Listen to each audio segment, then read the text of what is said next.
27 avril 1993. Le monde du football et toute la nation zambienne est en deuil. Un naufrage qui a fait vaciller le continent. L'avion qui transportait 30 personnes, dont 18 joueurs de l'équipe nationale de la Zambie, s'est écrasé près de Libreville, alors qu'elle devait se rendre au Sénégal pour décrocher sa qualification à la Coupe du Monde. Ce jour-là, le pilote n'a non seulement pas commis une erreur en oubliant de couper le moteur, mais il a interrompu la joie et la prometteuse carrière qui était réservée à cette génération dorée.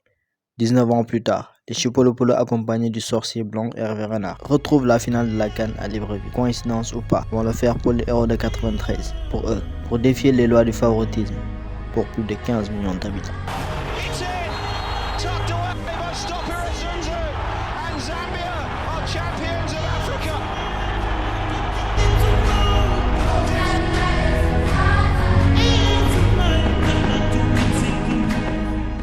Bienvenue pour la grande histoire de la CAN. Après celle faite sur la Ligue des Champions et l'Euro, place au vivier du football africain, le plus grand spectacle de l'année sur le continent.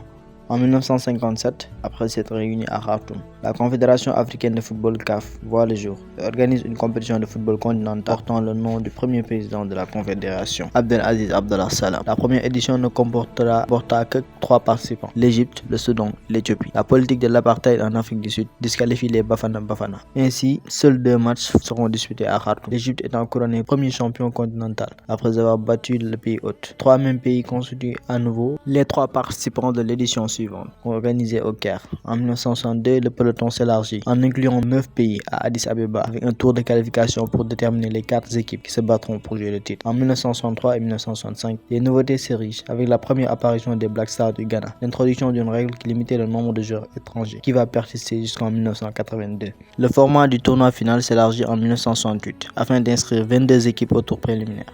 Les équipes de qualification furent réparties en 2 groupes de 4, les 2 meilleures nations de chaque groupe se qualifiant pour les demi-finales. Un système qui va persister jusqu'en 1992. Partant de cette même année 1968, la compétition ne se tenait que tous les 2 ans, pour les années paires, jusqu'en 2013, exceptionnellement pour des événements inattendus, comme la Covid-19 ayant forcé la tenue de l'édition 2021 en 2022 et de celle de 2023 en 2024. Durant les années 70, la Coupe d'Afrique connaît un essor massif, avec d'abord le record de 8 buts sur une édition de Laurent Pokou, sera battu en 1974. Ensuite vint le sacre de 6 nations différentes durant toute la décennie. Il s'agit du Soudan, des Diables Rouges du Congo, du Zaïre, actuelle République démocratique du Congo, des Lions de l'Atlas du Maroc, qui restera ce seul titre jusqu'à aujourd'hui, des Black Stars du Ghana et les Super Eagles du Nigeria. Une petite anecdote: en 1974, la finale entre le Zaïre et la Zambie s'est rejouée après un premier combat qui s'est soldé sur le score de 2-2 en prolongation. C'est lors de cette édition que Pierre Ndeye Moulamba marqua les 4 buts Congo-Kinshasa et établit un record de 9 buts sur un seul tournoi, toujours pas égalé.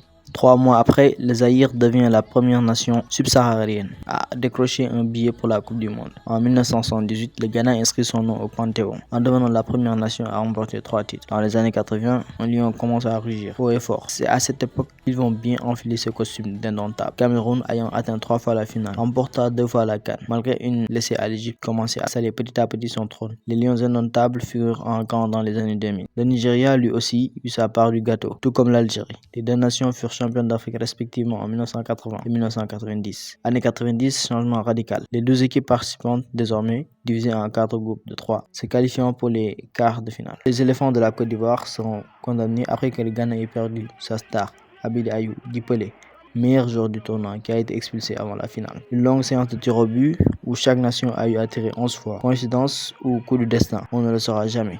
Car 23 ans après, les 2 grandes nations se retrouvent en finale, en Guinée équatoriale. Chez les Black Stars, 2 autres Ayou, oui, les fils de la légende Abedi. Les éléphants menés par leur légendaire capitaine Yaya Touré, le sorcier blanc Hervé Renard, ont se heurté au Ghana dans une rude bataille, sans vainqueur pendant 120 minutes. Comme en 1993, une séance de tir au but va désigner le vainqueur. 11 tirs au but des 2 côtés, 3 ratés par les Black Stars contre 2 pour les éléphants. Kopa Barry doit envoyer sa nation au 7e ciel.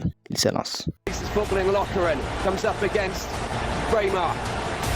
Barry Copper to win it, and he scores and sends the Ivory Coast to victory. Retournons aux années 90, où une légende du football africain ou du foot tout court va devenir la pièce maîtresse d'une des plus grandes sélections de l'histoire. J'ai nommé JJ Okocha. Peter Dury rapportait qu'Okocha était tellement bon qu'on l'a nommé 2 fois.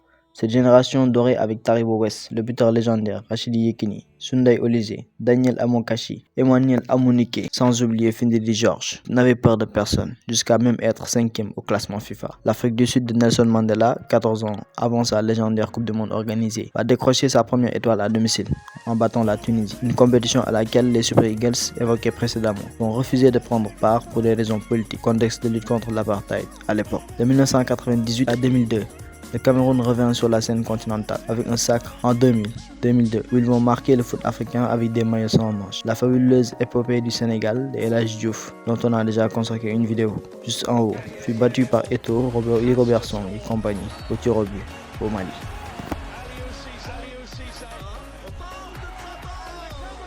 À partir de 2004, le Maghreb reprend le flambeau.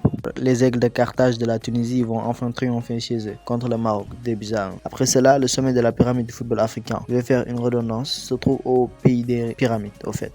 Après leur succès en 1998, les Pharaons en sont à 4-4. De 2006 à 2010, ils vont faire plus que régner sur le continent. Une domination sans partage. 3 CAN consécutives.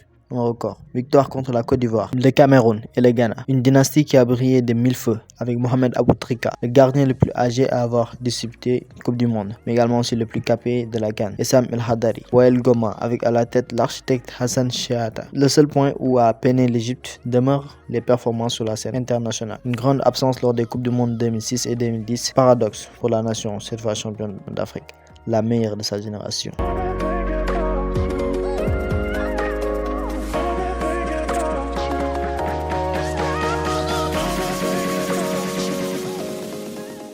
Déjà évoqué en introduction, la Zambie a obtenu le respect de tout un continent en s'imposant ce jour-là. L'édition suivante, on passe aux années impaires. 2013, le Burkina Faso, la seule grosse nation à toujours être près du trophée sans pourtant la toucher, va échouer en finale contre le Nigeria. Les étalons d'Aristide Bansé, Bakary Koné et Jonathan P3 encore une fois passé à côté. Après les avoir battus 3 ans plus tôt, les éléphants ont fait appel à Hervé, encore les faire rêver. On n'oubliera pas les buts qui valent de l'or.